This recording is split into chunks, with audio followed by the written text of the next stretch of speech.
In the summer of 1992, my brother disappeared from the top bunk while I slept below him. There was no scream, no broken glass, no sound of footsteps down the hall. Just a warm July night, a quiet Vermont farmhouse, and a single note folded near my pillow. We have him. Do not call the police. 3 decades later, I got a letter slipped under my door. No stamp. No return address. Just 6 words scrawled in shaky handwriting. I should have been you. Before we start, hit subscribe to help uncover stories they tried to bury and make sure no name stays forgotten. My name's Alex Kane. I'm 40 now. I live in Boston, work in cybersecurity, and mostly keep to myself. I was born in Vermont, raised in a farmhouse outside Lindale, and for the first 7 years of my life I had a twin brother named Ben. We were identical, and back then that meant something. We had matching pajamas, shared the same classroom, the same birthday cake. The kind of bond where even your parents mix you up sometimes.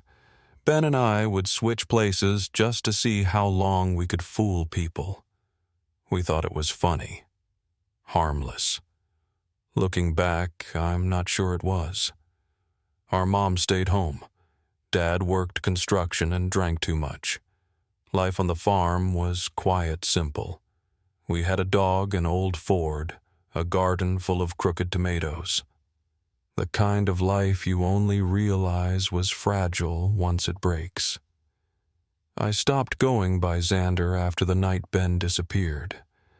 At 25, I filed the paperwork just Alex now. I left Lindale, changed the spelling of my last name. Kane with a K. Clean break. I hadn't seen my mother in over 6 years.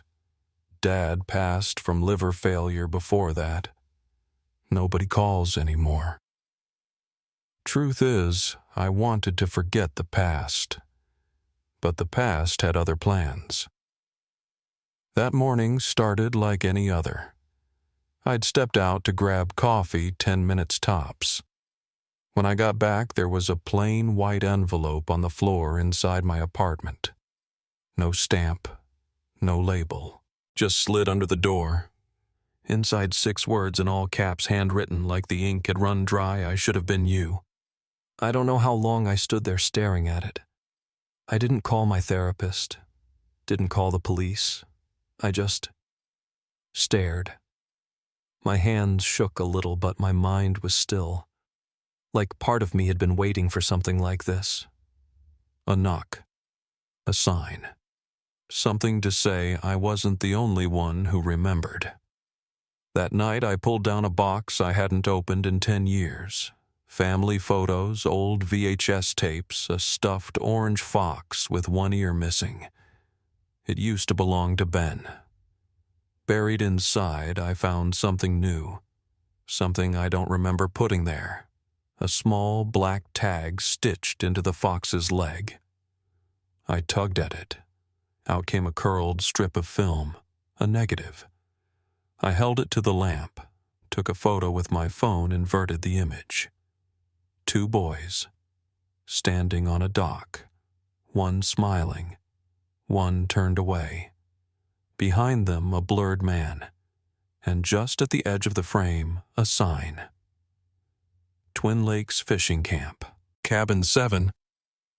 We never went to Twin Lakes, at least, not that I remember.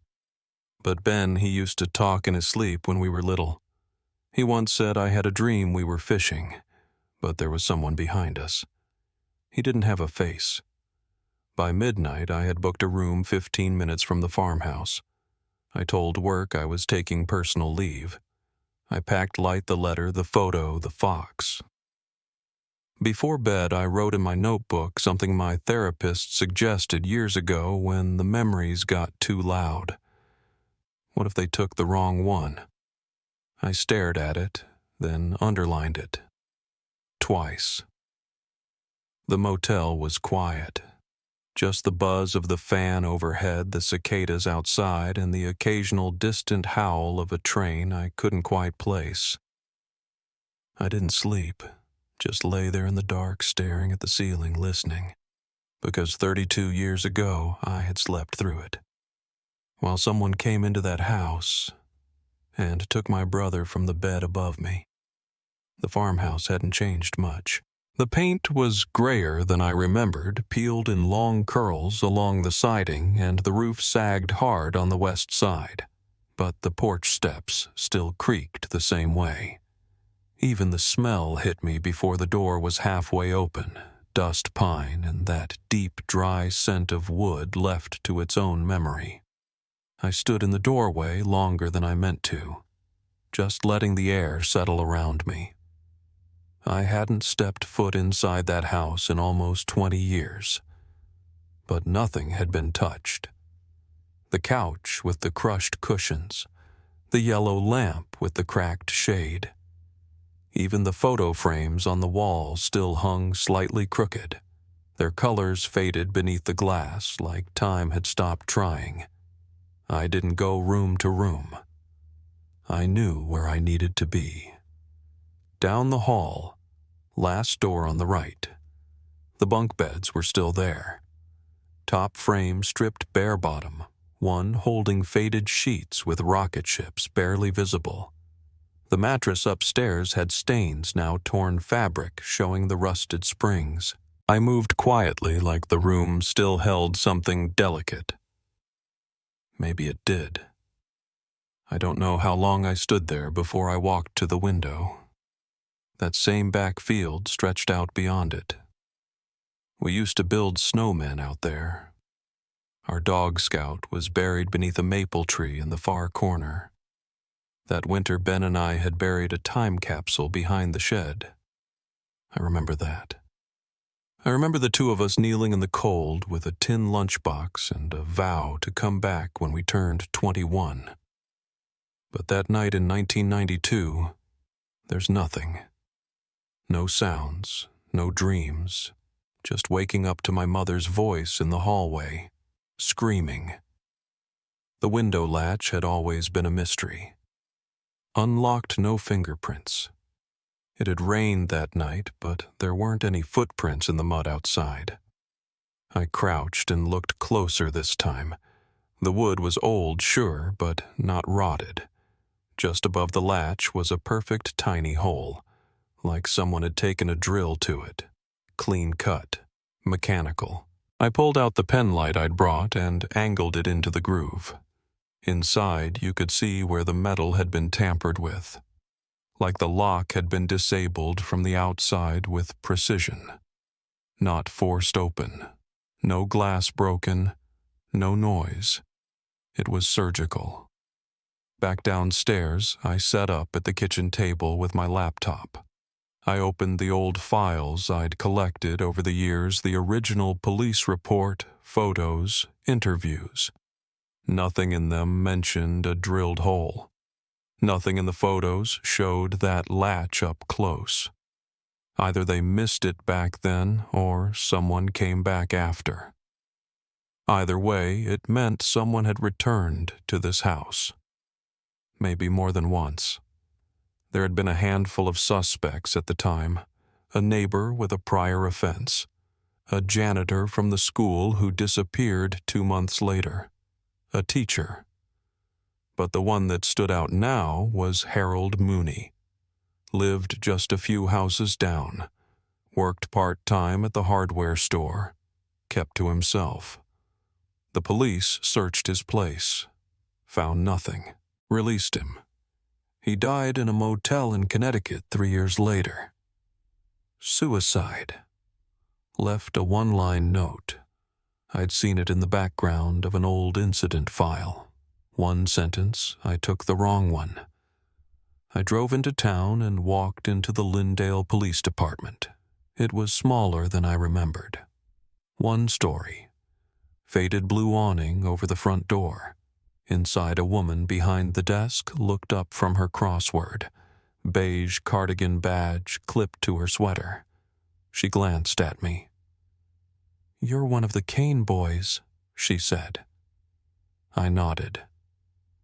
"Alex, I need to talk to someone about Ben." She studied my face for a second, then picked up the phone. A few minutes later, an older man walked in.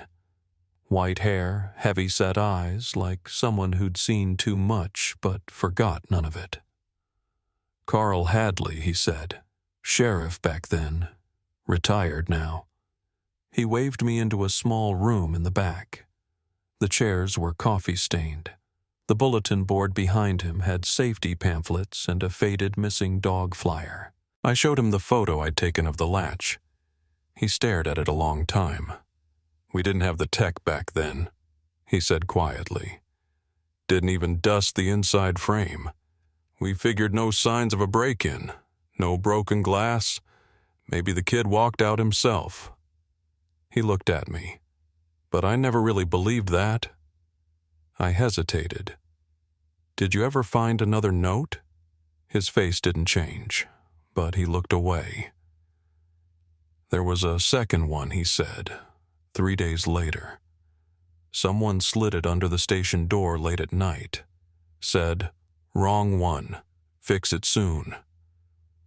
"Why wasn't it in the case file?" I asked. "FBI said it wasn't credible. Could have been a prank. Could have caused panic. They told me to sit on it. So I did." I didn't say anything for a minute. Just sat there looking at the old scuff marks on the floor. "I think I know what it means," I said. That night I went back to the house. The sky was clear, but the air carried a storm in it. I stood beneath the bedroom window with a flashlight and scanned the foundation. Then I saw it. A thin wire caught between the siding and the baseboard. Barely visible. I followed it down, found a rusted metal box half buried under a broken brick. Inside was a cassette tape labeled in marker Ben. Night. 1. July 19th, 1992. Cabin 7. My hands went cold. I held it for a long time, just listening to the wind in the trees. Then I whispered, "You were never supposed to be taken. Were you?" The next morning, I was at the Lyndale Library the second they opened. The librarian, thin man, big glasses, walked me to a corner of the archive room where they kept an old cassette deck. "We still use this one for transfers," he said. "Most folks just digitize these now." He glanced at the label and stepped back.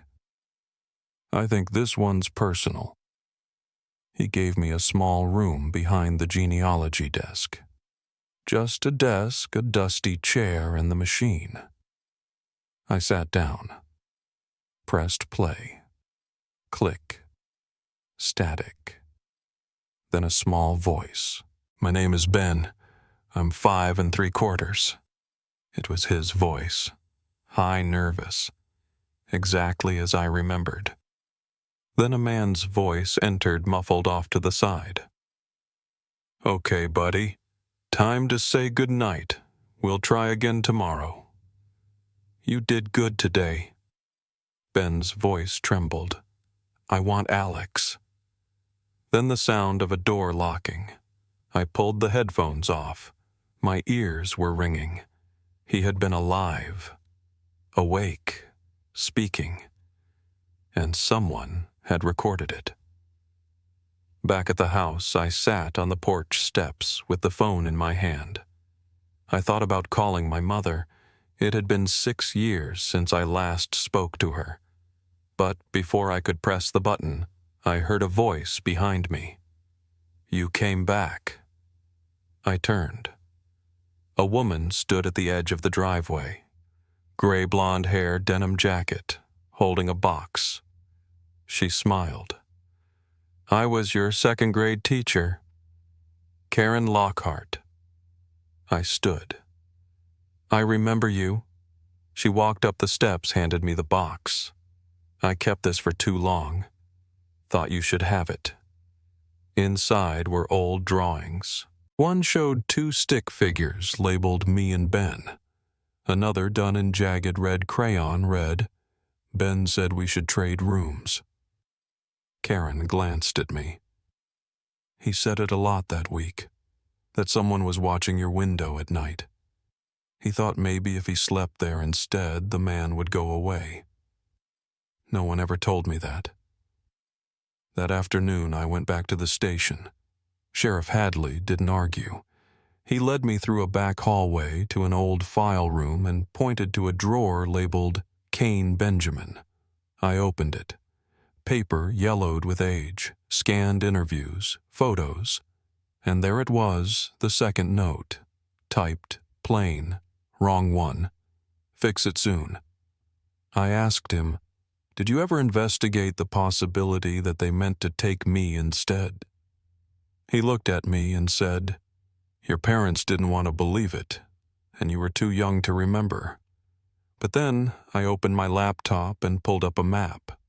Between 1989 and 1994, 3 other boys had gone missing in Vermont and New Hampshire. All the same age. All had identical twins. I looked at Hadley. "They weren't taking random kids," I said. "They were looking for something." A storm rolled in that night. I went back to the house one more time. I lay down on the bottom bunk, just like before, and somewhere above me, a footstep creaked across the attic floor. Not the house settling, not the wind. A single, deliberate step, and then silence. The sound came from the attic, just one footstep, slow, deliberate, directly above where I lay on the bottom bunk. I waited. Nothing followed. No creak of floorboards. No shifting weight. Just the hum of the fan outside the door and the soft tick of the bedside clock. After a minute, I swung my legs over the side, grabbed the flashlight from my duffel, and crept into the hallway. The floor groaned under my heel louder than I remembered. At the far end, the linen shelf stood against the wall, just like it always had, and behind it a short, narrow door. The attic crawl space. Our dad used to tell us to stay out of there, said it was full of insulation and rodents, but I remembered the bolt. Always locked. That night it wasn't. The latch had been slid aside. I crouched, turned the knob, and pulled. The air inside smelled like mothballs and dust, but also something else faint metallic like the inside of an old battery. I raised the light. Low beams, plywood floor warped with age. About halfway in, I saw it. Wedged between 2 rafters tucked behind a sheet of plastic, an old military-style locker. Olive green, dented with a short length of chain wrapped around the latch. I pulled it open. Inside were 4 VHS tapes stacked on top of one another, a small reel of audio tape, and a folder marked Project Janus, file number 1. I sat back on my heels, turned the flashlight toward the folder. Dust puffed off the cover as I opened it. Black and white photographs, children, always in pairs, same haircut, same face. Identical twins standing in institutional rooms with painted cinder block walls. Underneath each photo labels, Subject A, Subject B. Beneath that, notes. Shorthand observations. Diagrams of brain activity. Emotional tracking. One phrase repeated across multiple pages tested limits of separation. One sheet detailed something called relocation initiation. Another, subject. A retained for extended trial, and near the back, a checklist. My name, my brother's. Kane Benjamin acquired July 1992. Kane Alexander not acquired. Protocol error. reassign. I didn't speak. I didn't move. I just stared at that word error. Later that night, I laid the tapes out on the kitchen table. One was unlabeled, just a strip of masking tape with a date, November 12th, 1999. The others were marked Kane Ben, Trial 1, Trial 2, and something called Princess Room Volume 3. I didn't have a working VCR, but I knew someone who might. The next day, I drove into the neighboring town and found a place called Foley's Fix-It and Film. The sign said, "We still watch VHS." Inside was a cluttered mess of towers, old monitors, cassette decks, outdated consoles. The man behind the counter looked like he hadn't changed since Reagan was in office. I laid the tapes down. "I need to watch these," I said. He gave me a look. "You a cop, no?" He glanced down at the tapes again. "Then, I don't want trouble. We don't play tapes from weirdos unless they pay cash up front." I handed him 220s. He raised his eyebrows. "Let's get weird." In the back room, he set the first tape into a VCR on a rolling cart. The screen was a square CRT monitor. A low buzz filled the speakers as the footage started. Grainy video. Time-stamped July 20th, 1992. Ben sat in a white room, hands folded in his lap. Gray pajamas. Behind him, blank walls. A voice, off-camera female gentle, asked, "What's your name?" He said, "Ben Kane." "Where's your brother? I don't know." "Do you miss him?"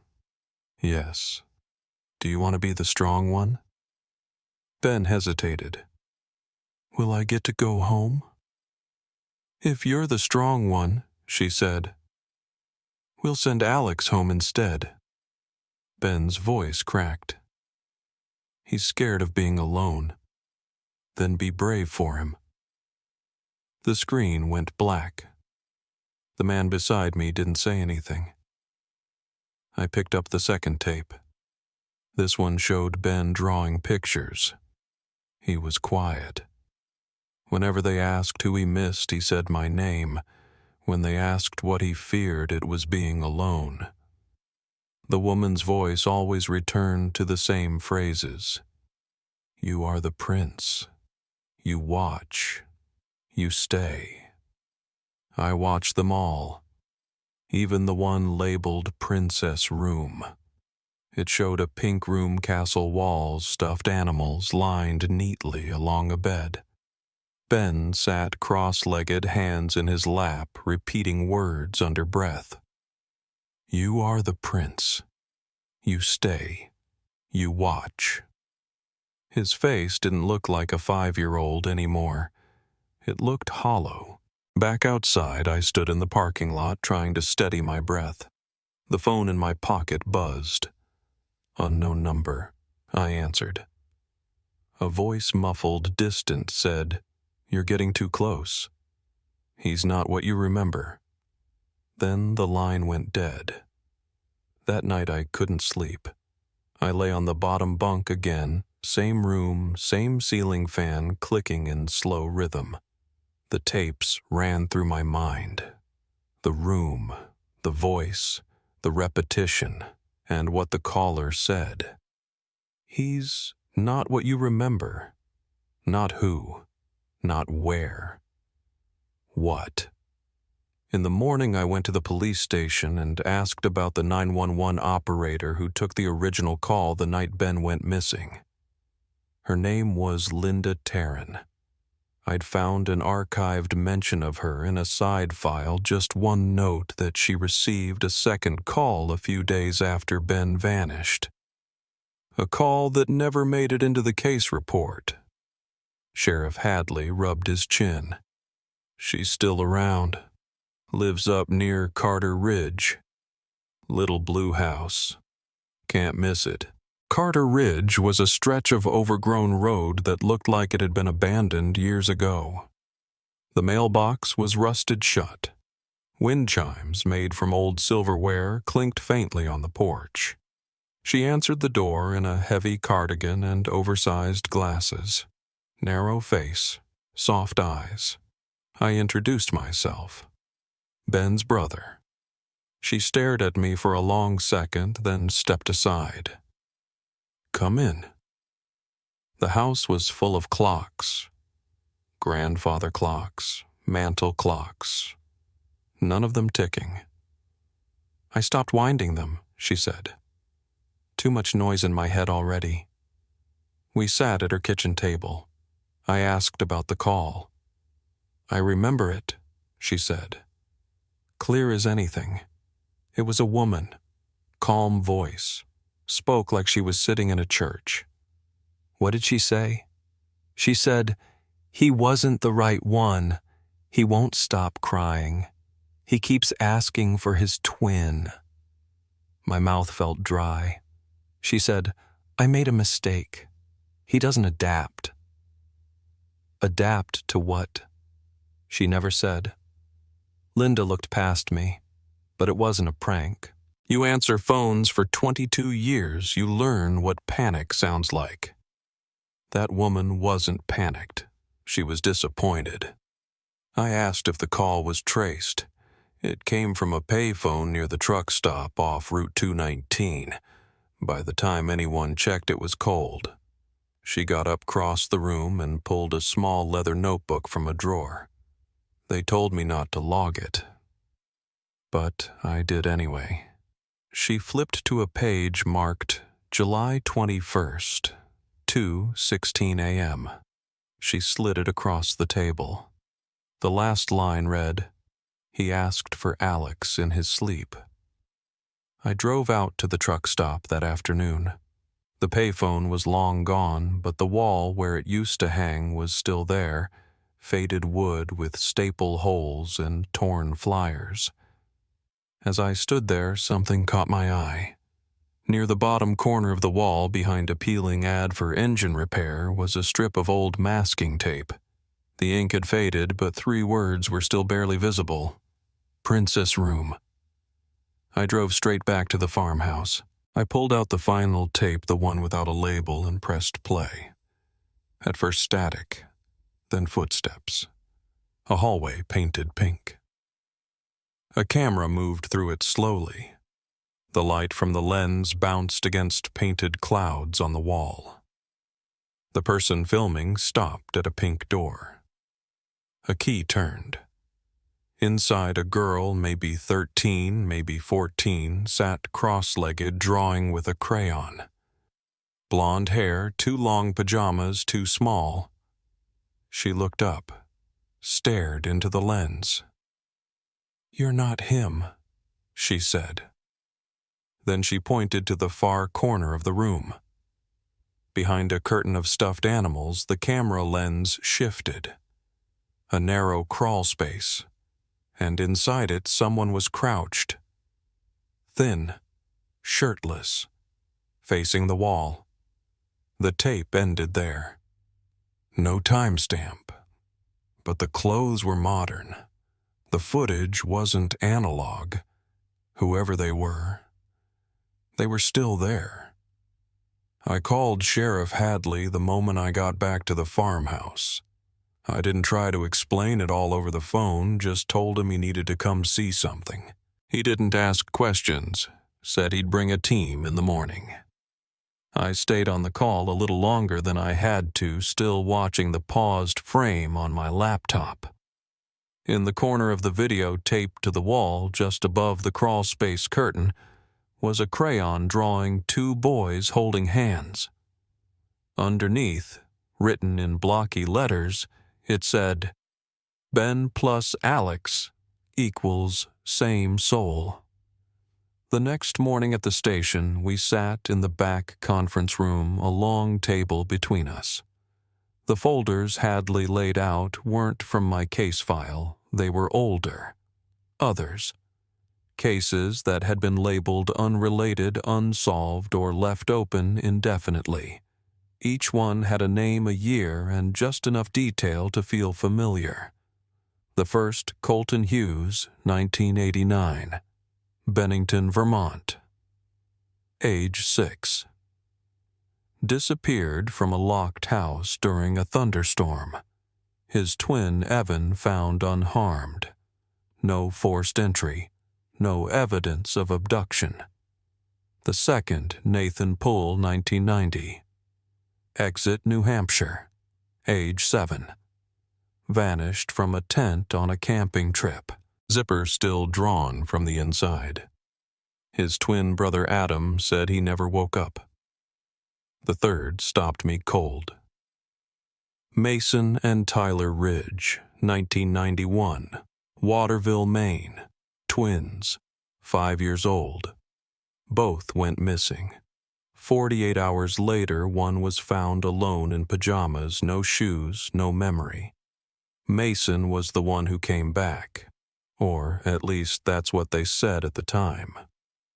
I leaned forward and tapped the file. Where is he now? Hadley had already looked. DMV records, Social Security employment. Mason Ridge changed his name at 22, now living under the name Michael Turner in Cranston, Rhode Island. Electrical engineer. Clean record. No press. Just a different life. I didn't call ahead. Just drove straight down. It was raining again, like it had been every day since I had reopened all this. The office building was plain strip mall layout, cracked pavement out front, vending machines in the break room. I found him near the microwave. He looked up when I said his name. I go by Michael now, he said quickly. I stepped closer. My name's Alex Kane. My brother disappeared in 1992. I think something similar happened to you. His whole posture changed. Eyes drawn and shoulders tight. Not here, he said. He threw out his lunch and grabbed his coat. We sat in his car with the heater running. He lit a cigarette and stared through the fogged windshield. I always knew someone would come eventually, he said. It's happening again, isn't it? I nodded. I think they took the wrong twin in more than one case. He didn't flinch, just stared forward. They told us we were special, that only one of us could stay. Who told you? I asked. A woman, he said. Gray dress, smelled like lavender. She came to our house a week before it happened. Said she was with some education board. Ran us through puzzles, memory tests. Asked who we'd save if the house caught fire, our parents or our twin. And your parents let her in? She was polite. Had pamphlets, a clipboard. They thought it was some enrichment program. He went quiet for a while. That night it rained, he said. Same week. I woke up in a room with white walls and toys lined up on the floor. My brother was gone. I screamed until I passed out. When I came to, I was lying near a gas station, still in my pajamas. He reached into the glove box, pulled out an envelope, and handed it to me. No return address. No stamp. Inside a single note. You still owe us one. That night I went back to the farmhouse. Sat on the bedroom floor beneath the bunk beds. The old cassette tape, the one with Ben's voice, still sat on the table. I kept hearing that one line over and over. I want Alex. I couldn't stop wondering. Had he been meant to protect me? Or had he offered himself up thinking it would keep me safe? And if it was all part of some selection process, then why had they taken him? My phone buzzed. Blocked number. I answered. A boy's voice, soft, unfamiliar, asked, Is your name still Alex? I didn't speak. The line went dead. I stayed up until sunrise. Back at the station, I asked Hadley if he'd ever heard of something called Project Janus. He hadn't, but I had found the name buried in a redacted document years ago, some kind of behavioral program shut down in the mid-90s. The file I'd taken from the attic had the full label on the inside sleeve, Project Janus, Division of Developmental Behavioral Genetics, 1984 to 1995, classified. Hadley called in a favor with someone he knew in the bureau. They agreed to meet quietly. No paper trail. The agent was lean, gray-suited, and cautious. He opened the folder on the table, flipped through the document slowly. Didn't speak until he reached the checklist with our names. "Where'd you get this?" he asked. "Off the record," I said. He didn't answer. Hadley leaned forward. "Come on, Bill." The agent sighed. Project Janus was one of those programs no one officially remembers, run between a psychiatric board and a defunded military research unit. It focused on something called split identity modeling. "Split like schizophrenia?" I asked. "No," he said. "More like mirrored development. They believed that with identical twins, you could condition one to emotionally track the other. Create an anchor, then mold the second one around that pattern. Condition how repetition, isolation, punishment, reward." He looked tired. They called it imprinting. Emotional loyalty could be redirected. Identity could be bent toward a system, a handler, even an ideology. And the one left behind, the agent hesitated. Control group, meant to forget or carry the bond unknowingly. Hadley cleared his throat. "We have video. Recent. From inside a place they called the Princess Room." The agent's expression changed. He leaned in. "Where underneath my family's house?" I said. He sat back. "You need to leave that property immediately. Don't touch anything. Don't go down there again." "Why?" "Because the program was shut down officially in 1995. But you don't dismantle something that's structured overnight. If it's still operational, it means someone carried it forward, off the grid. And if they still have your brother..." He didn't finish the sentence. But I didn't listen. That night I went back. Not because I doubted him, but because Ben had said my name. On the tape. On the phone.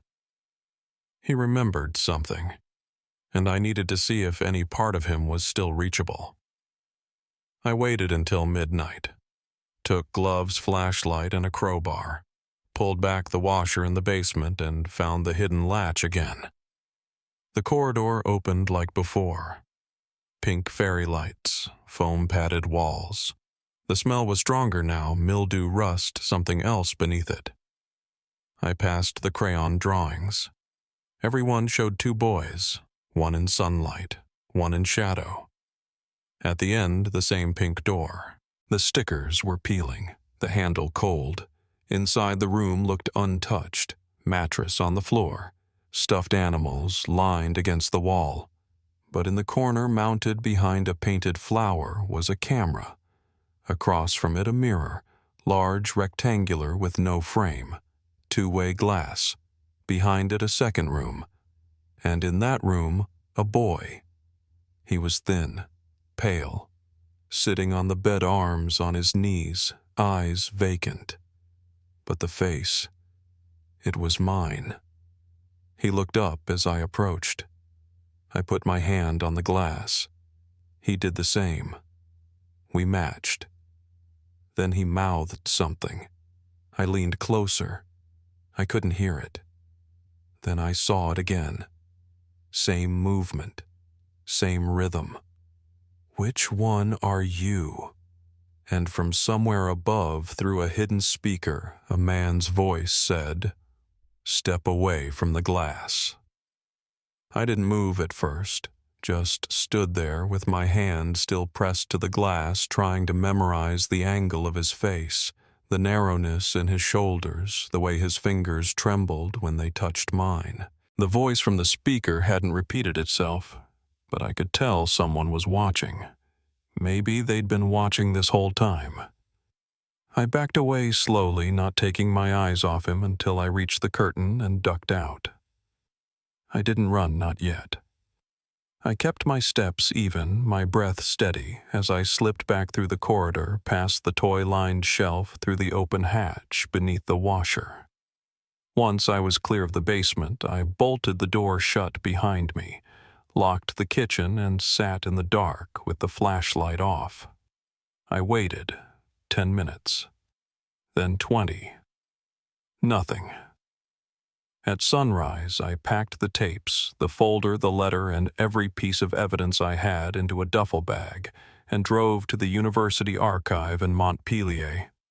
I knew someone there, Marcia, an old friend of my dad's who'd worked in acquisitions since the 80s and never threw anything away. I told her I needed to find records on a federal educational contract from the early 90s. I gave her the project name and the dates. She didn't ask questions, just disappeared into the stacks and came back an hour later with a worn cardboard file box labeled Civic Enrichment Initiatives, obsolete. Inside were flyers, forms, grant proposals, most of it vague. But then I found it. A trifold brochure from an organization called the Delaney Group, printed in pale green ink. No website, just a phone number and mailing address. Shaping Resilience in Dual Cognition Children.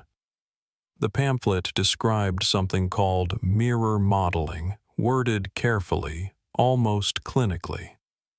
By isolating the dominant subject and disassociating it from its sibling tether, we encourage core loyalty to external systems over internal competition.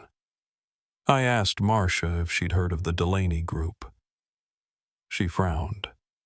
They had a booth here once, maybe 91 or 92, but they weren't from the university. Private foundation, I think. I asked if she had a list of donors or affiliated departments. She pointed me toward a row of old faculty logs. I flipped through until I found a sign-in sheet from a 1992 conference on cognitive development. One of the guests listed was a Dr. N. Delaney. Next to his name, Cabin 7 Twin Lakes Research Retreat. My heart dropped. I'd seen that cabin before. It was in the background of the photo I'd found in the attic, the one tucked inside Ben's old stuffed fox. 2 boys on a dock, one smiling, one turned away. I scanned the page again. Underneath Delaney's name were 2 others I didn't recognize, and then a handwritten note beside a 4th substitute assigned for A. Kane. Confirmed arrival, 7:19. They had expected me. Not Ben. I took photos of everything, then drove straight to Twin Lakes. The campgrounds had long been closed, the entrance chained off, but the trails were still public. I parked a mile out and hiked in. Most of the cabins were sagging under the weight of snow and rot. Cabin 7 stood farther back, small square with peeling paint and a half-collapsed porch. I forced the door open. Inside, the air smelled like wet wood and old paper.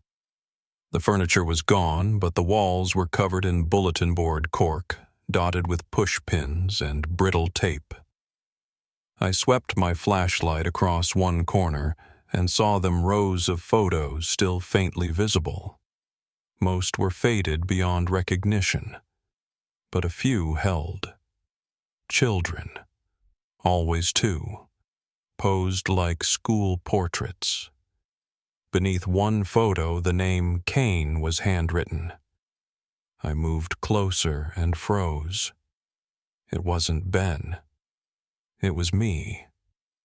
I was maybe 6, wearing a striped shirt I barely remembered, standing beside a boy who looked almost like me, but the chin was different, narrower. Beneath it, Subject A, non-adaptive.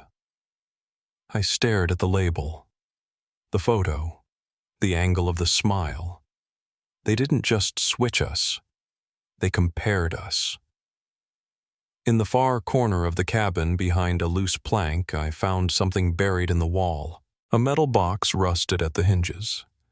Inside, wrapped in wax paper, was a laminated index card, written in sharp black ink, all caps. Primary. Observation: Ben retains twin loyalty. Alex disassociates faster. Underneath a chart. Subject: Cain Benjamin adaptation incomplete. Subject: Cain Alexander. Initial exposure failed. Reassign role. There was one last line scribbled near the bottom edge, smaller than the rest. Begin phase self-recognition conflict.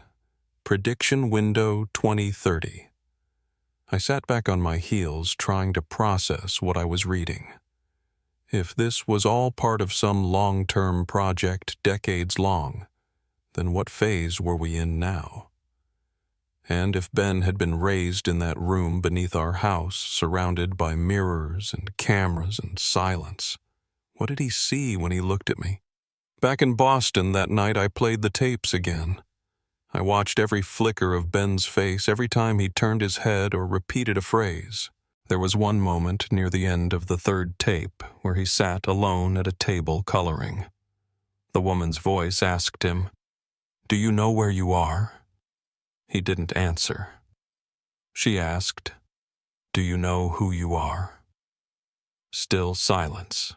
Then finally, quietly, he said, "I'm the one who stayed."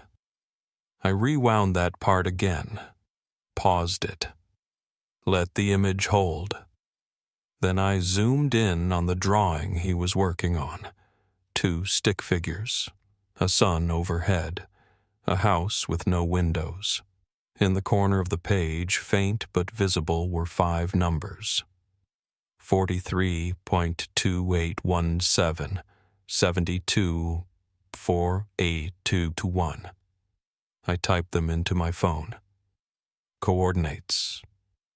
They pointed to an empty stretch of woods just north of Twin Lakes, a place not marked on any old campsite maps, but exactly where a structure used to stand. I closed the laptop.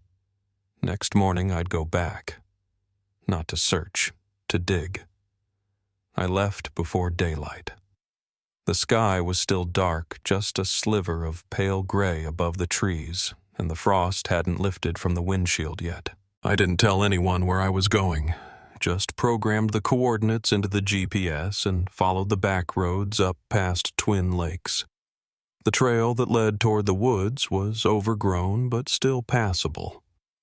I parked about a quarter mile from the pin and carried everything by hand: a shovel, gloves, the laminated card, a flashlight, a portable recorder, and a pack with water and tools. I wasn't sure what I was expecting. A structure, a sign, something buried in the dirt. But the closer I got, the quieter it felt. No birds, no wind, just this heavy stillness in the trees. I passed an old hunting blind half collapsed and a trail marker too faded to read. And then I stopped. The coordinates matched a small clearing maybe 30 feet wide, surrounded by thick pine. The snow had melted just enough to see the ground. I circled the clearing once, looked for disturbed earth, exposed boards, anything that didn't match the natural wear of the forest. About 10 feet from the center, I saw a slight dip in the ground, like something had settled underneath. The soil there was a different color, darker. I knelt down and pressed my hand to it. Cold. Damp. I took out the shovel and started to dig. It was slow at first. Roots kept catching the blade. About a foot down, I hit something solid. I cleared the dirt away with my hands and found a layer of warped plywood. Underneath that, another layer. This one newer. Pressure treated, not rotted. Someone had sealed it intentionally. I worked around the edges, then pried it up with a crowbar. The air that escaped was stale and metallic. Below was a hatch. Steel frame, reinforced hinges, but no handle on top. Just a recessed panel and a keyhole. I leaned over and looked closer. No rust, no wear. Someone had been maintaining it. That's when I realized this wasn't abandoned. I stepped back, sat on the edge of the clearing, and took out the index card again.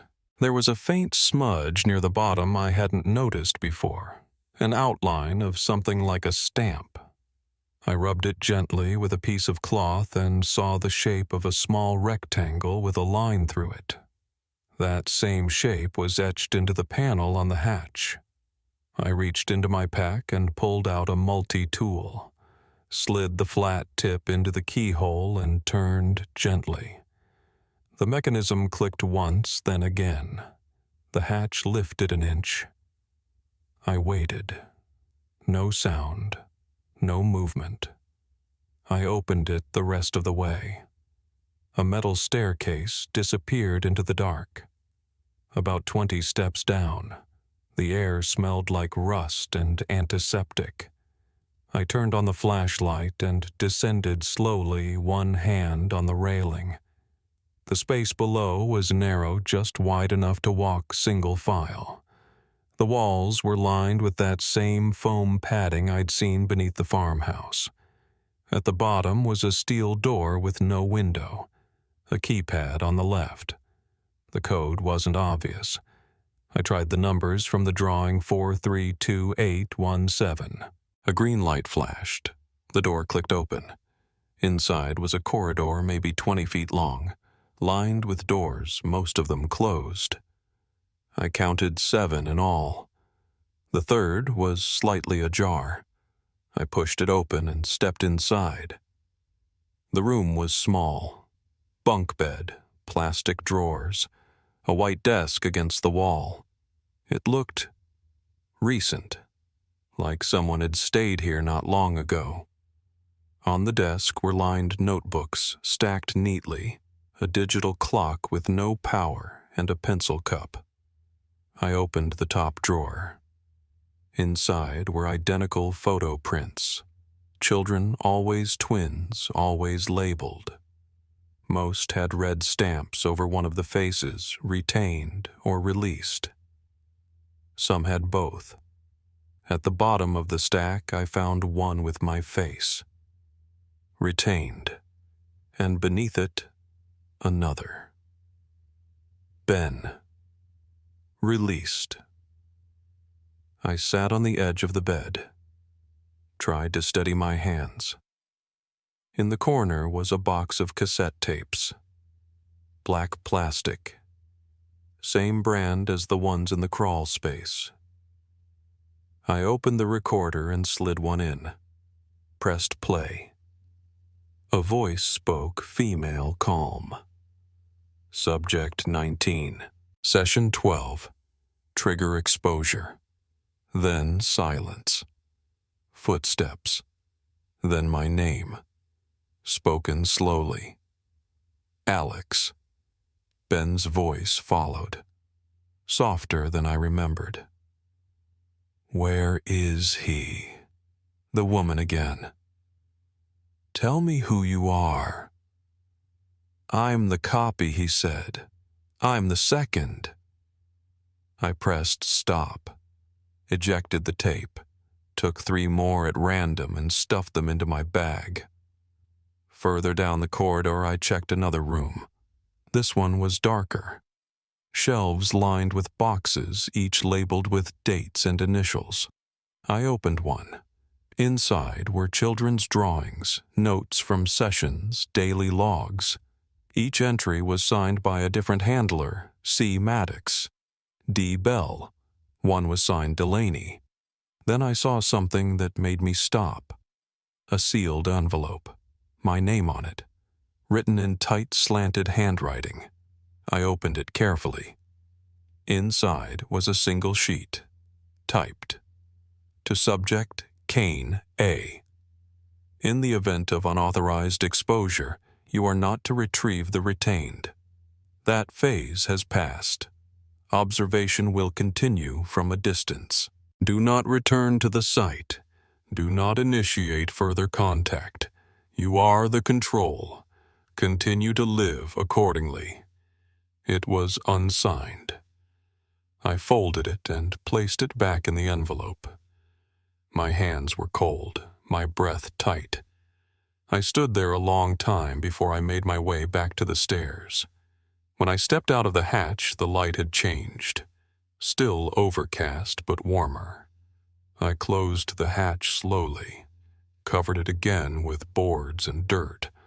No one saw me leave. Back in the car, I drove 3 hours before I pulled over. I didn't know where I was headed. I just kept driving. The tapes were on the seat beside me, along with the photo, the envelope, the files. That night I called Sheriff Hadley, told him everything I'd found. I didn't ask him to believe me, just asked him to keep the evidence somewhere safe. He didn't argue, said he'd meet me the next day.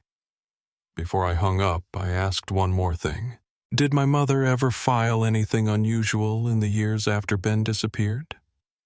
He was quiet a moment, then said, "You might want to see what she wrote in the confession log. A few years back, she mailed it in." Confession log. I hadn't heard of that before. He said he'd send me a copy. I gave him my new address. Didn't tell him I was moving again. Just said thank you, and hung up. The copy of the confession log came 2 days later, delivered by certified mail, no return address on the envelope. Just the seal from the Lindale County Sheriff's Office and my name typed clean across the front. I opened it at the kitchen table with the blinds closed and my phone face down. Inside was a photocopy of a single-page form dated 3 years ago with my mother's signature at the bottom. The handwriting was unmistakable, sharp loops, narrow spacing like every letter was holding its breath. The form had been sent anonymously, just like Sheriff Hadley said. She hadn't delivered it in person. Just filled it out, signed her name, and mailed it. The heading read, "Voluntary Confession. Non-criminal disclosure." Below that, a question. "What are you confessing today?" Her answer was written in black ink, barely legible in places. In 1992, I allowed my son Benjamin to be taken from our home as part of a medical evaluation for which I was compensated. I did not authorize the conditions he endured. I believed it was safe. I believed he would be returned. I do not deserve forgiveness. Please destroy this. I read it twice. Then again. It was the first time I'd seen anything that resembled an admission. No details about the Delaney group, no mention of the mirror rooms or the tests. Just those lines, clinical restrained, like she couldn't bear to write more. I sat there a while trying to imagine her the day she wrote it, what she was thinking, whether she believed Ben was alive or not, whether she wanted me to find it. I didn't sleep that night. I kept seeing that last sentence over and over in my mind. Please destroy this. I didn't. I made 3 copies and stored one in a fireproof lockbox, one in a cloud drive, and one in an envelope I mailed to a P.O. box under another name. The next morning, I got a call from a number I didn't recognize. Vermont area code. I let it ring. No voicemail. About an hour later, it rang again. I answered. A woman's voice, calm, low. She said, "You shouldn't have gone back to the woods." I didn't speak, just listened. She continued, "There are places we cannot explain. What was kept there, what was learned, it doesn't belong to either of you now." I asked who she was. The line clicked dead. I went back through the notes I'd taken, dates, initials, transcripts from the tapes. One name had come up twice. Maddox. C. Maddox. I searched university archives, local records, foundation rosters. Eventually, I found a Christine Maddox listed as a grant recipient on a 1991 child behavior study based in White River Junction. The institute she worked for had been shuttered in '94, no forwarding information. But one article, an old scanned PDF from a local health board meeting, listed her as the guest speaker for a parenting seminar in March of '93. The title of her talk was Nonverbal Behavioral Anchoring in Genetically Linked Siblings. I stared at that phrase for a long time. It didn't feel like science. It felt like justification. Later that day, I drove out to the farmhouse. The new owners weren't home, but the mailbox still had their last name from the sale. I left an envelope under the mat. No return address, just a photo inside. It was one of the mirror room stills printed in black and white. On the back, I'd written, "Check beneath the foundation. If you hear anything, don't open the door." I didn't want to scare them, but I needed someone else to know, someone not connected to me, someone they wouldn't silence. That evening, I plugged in the last of the tapes. It was older than the others labeled 07A. The image flickered a bit, at first grainy static in the corner, but the sound was clear. Ben was seated at a small table. A woman sat across from him, her face just out of frame. She asked him to describe the dream again. He didn't look up. He said, "It wasn't a dream. I saw him." The woman asked, "Who did you see?" He said, "The other me." The woman waited. Then he whispered something I had to replay 3 times to understand. "He's not real. I was real first." The woman asked, "Do you remember what you wrote?" Ben reached for a crayon and slid a page across the table. The camera zoomed in. At the top of the paper was a drawing, 2 houses, a long arrow between them and a figure with no face. Underneath in red crayon, he had written, "Ben plus Alex equals same soul." The woman read it aloud, then said, "And what does that mean to you?" He didn't answer, just stared at the camera. The screen cut to static. End of tape. That phrase kept ringing in my ears. Same soul. I pulled out the old family photo albums, flipped through every page, every school picture, every birthday party. I hadn't looked closely at most of them in years. But now certain expressions stood out. A blankness behind Ben's eyes in some shots. A tension in my own face I'd never noticed. Like we were never in sync. Like one of us was never quite whole. Around midnight, I drove out to the cabin where I'd first seen the photo of us on the dock. I brought only a flashlight and the tape recorder. The cabin had been sealed off, but the back window was still loose. I climbed in and sat on the floor where the table had once been. I pressed record. I said my name, the date, and then I said it out loud for the first time in years. I think my brother was switched. My voice sounded hollow in the room. I said I think they kept one of us, but trained the other to believe he was both.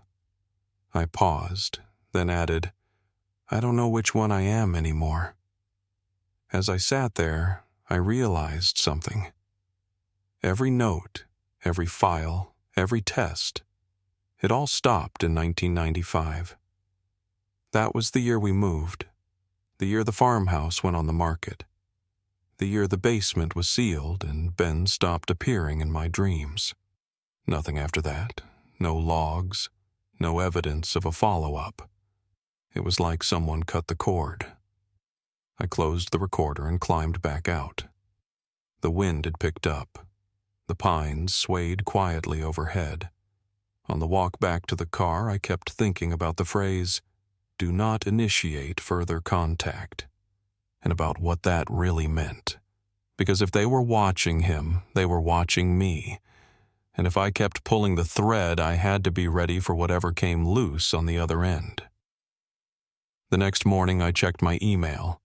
There was a message with no subject line, no sender, just a single attachment, a photo. It was taken from inside a mirror room, and I was the one sitting at the table. The image sat in my inbox like a warning. No subject line, no sender. Just a single attachment, grainy, time-stamped shot from a high angle. At first, I thought it was one of the old files I'd already saved. But when I opened it, I felt everything tighten. The walls, the table, the flat glare of the overhead light. It was a mirror room. But the person in the chair wasn't a child. It was me. Same jacket I'd worn last winter. Same scar on my right hand. Same expression I'd seen in the mirror too many times lately, blank searching like I was watching myself from someplace else. I stared at it for nearly 10 minutes before closing the laptop. My chest felt heavy. I walked to the sink, ran the water too hot, and watched steam rise. My hands were shaking. There were only two ways that image existed either. Someone had pulled it from a memory I couldn't reach, or I'd been watched more recently than I realized. The next morning, I drove straight to the sheriff's office. I didn't call ahead. I brought the envelope with the photo of Ben, the copies of the confession, the cassette labeled 07A, and the typed letter I'd found under the hatch. Sheriff Hadley was in the back reading something under a desk lamp when I walked in. He looked up slow, like he already knew why I was there. I told him everything. No edits, no theories. Just what I'd seen, where I'd been, what I'd found. When I finished, I slid the photo across the desk. He didn't flinch, just asked, "When was this taken?" I told him I didn't know. He picked up the tape, ran his thumb along the label, then nodded toward the evidence safe. "You want this logged officially?" I said yes. And I meant it. It was time. Later that week, 2 unmarked vehicles arrived at the coordinates I gave them. A forensics team went in. Cadaver dogs. Ground radar. They found the hatch, the mirror rooms, the labeled drawers. Everything. Sheriff Hadley called me that night. His voice was lower than usual. He said, "I don't know what this was, Alex, but I think you were right not to keep it quiet." They sealed the area off within the hour. A federal task force arrived 2 days later. No press releases, no footage, just black vans and quiet men with crates. I thought that would be the end of it, that maybe justice would follow, or at least some version of it. But a week passed, then 2, then a month, and the case, if there was one, never made it to the local docket. The property records were wiped, no access logs, no subpoenas, just silence, like it had been absorbed into something deeper, something that doesn't send updates. Still, there were small wins. The families of 2 other children who disappeared in the early 90s were contacted. One in Kentucky, one in northern Michigan. I don't know what they were told. But I know both families posted statements later thanking local law enforcement for finally answering questions they'd held for decades. Neither statement mentioned my brother's name, but the dates lined up, the initials matched, and in both cases the parents had received anonymous envelopes with session logs and photocopied drawings. I sent those myself. Then one morning I got a letter. No stamp. Just placed inside the screen door of my apartment. It was typed short. Subject 17 has been located. Observation suspended. Control reestablished. No signature. No date. I held it for a long time, then burned it in the sink. That night I visited my mother's grave for the first time in 3 years. It wasn't guilt that kept me away, just distance. I brought the confession form with me, the original. I folded it and slid it inside the vase under the silk flowers. I didn't speak, just stood there until the sun went down, watching the headstones go blue in the light. After that, I started noticing the same man at the gas station near my apartment. Always there around the same time I filled up. Always in a navy windbreaker, never looking directly at me. Once I walked straight toward him. He turned and stepped behind the ice chest. When I circled around, he was gone. No vehicle, no sound. Just a single shopping cart sitting near the dumpster, clean and empty. I called Hadley. Told him I thought someone was following me. He didn't laugh. Didn't say I was being paranoid. Just asked, "Are you safe where you are?" I said. "For now."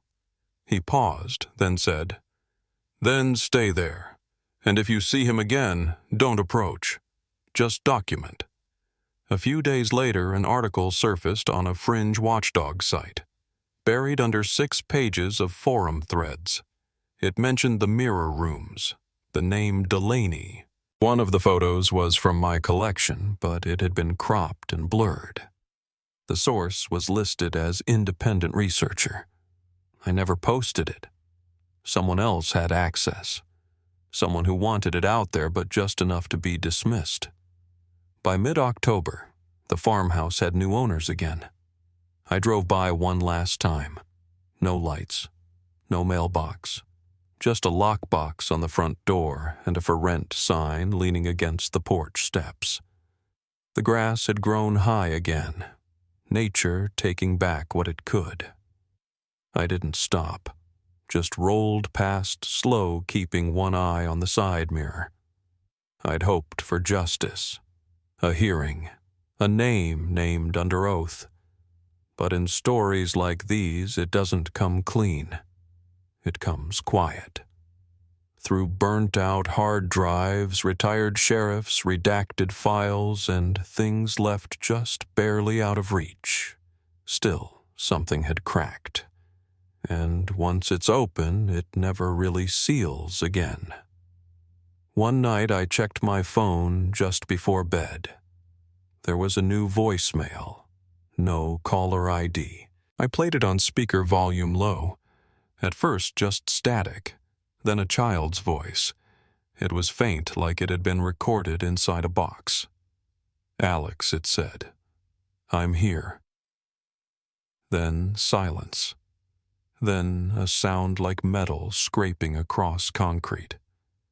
Then it cut off. I stared at the screen for a long time, and then without thinking, I pressed save. I still live in Boston. Same apartment. Same long walk to the same train station. Most days it's quiet now. I've switched out the locks, installed a second camera in the hallway, and stopped checking the peephole unless someone knocks. But I don't wait like I used to. Whatever door I opened back then, it's closed now. Not sealed, maybe not safe, but closed. And most days, that's enough. Ben was never found. No remains, no official file with his name. just an open case buried under other open cases. But I know what I saw. I know what I heard in that voicemail. I know the sound of my brother's voice when he said my name. And I know there are places in this country that never make the news. Places where things are built to stay hidden. Places where boys with the same face are told they're someone else, taught to draw mirrors, punished for remembering. The farmhouse was demolished last spring, quietly.